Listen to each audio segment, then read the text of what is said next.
2학기 개학이 본격화되고 등교 인원도 늘어났는데요. 그런데 학원, 학교 감염 사례가 속속 나오고 있습니다. 어제 하루 신규 확진자만 1,476명이 나와서 역대 최대를 기록한 수도권에서는 집단 감염 사례가 이어지고 있습니다. 취재기자 연결해서 자세히 알아보겠습니다. 정현우 기자. 네, 서울 은평구에 있는 한 학원 앞에 나와 있습니다. 예. 자, 개학 이후에 학교나 지금 학원에서 집단 감염이 계속 나오고 있다고요?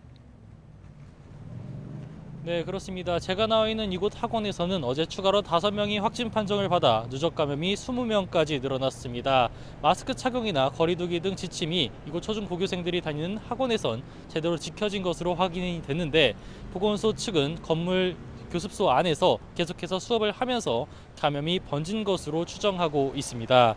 보건소는 인천 서구에 있는 학원에선 확진자가 7명 나왔다고 밝혔는데요. 인천 부평구 산곡동과 부계동 어린이집에선 각각 감염 사례가 30명, 그리고 10명대를 기록하는 등 학원과 어린이집 관련 감염 사례가 계속해서 이어지고 있습니다. 이렇게 개학 뒤 학원이나 학교 등 교육시설 집단 감염으로 분류된 사례가 여럿 나왔는데요. 지난 2주 동안 초중고교 집단 감염은 모두 16건이 나왔는데 고등학교가 제일 많았습니다.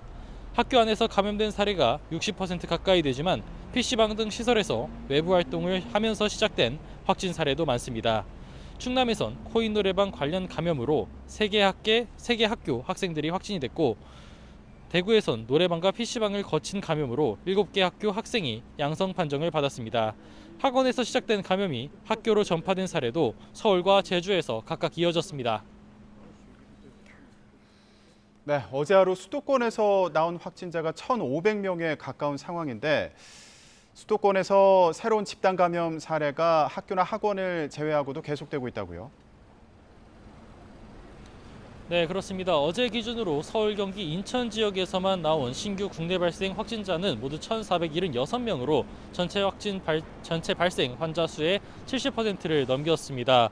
그런 만큼 역대 수도권 발생 환자 최대치를 기록한 건데 집단 감염들도 계속해서 이어지고 있는 추세입니다. 일단 서울 은평구 교회와 관련해선 어제 4명이 추가로 확진돼 28명이 양성 판정을 받았습니다. 경기도에선 지인과 만난 직원들이 확진되면서 신도와 가족들에게도 감염이 번졌습니다. 예배를 포함한 교회 활동에서 방역수칙 위반 사례는 확인된 게 없지만 직원과 신도들이 만나면서 감염 규모가 커진 것으로 추정됩니다. 지난달 30일 종사자 1명이 확진 판정을 받은 서울 동대문구 수산시장에서 나온 확진자는 어제 3명이 늘어 누적 확진이 46명까지 나왔습니다. 서울 성북구 헬스장에선 12명이 확진됐는데요. 이용자 가운데 확진자가 나와 진행된 시설 전체 조사에선 이용객과 종사자의 감염 사실이 드러났습니다.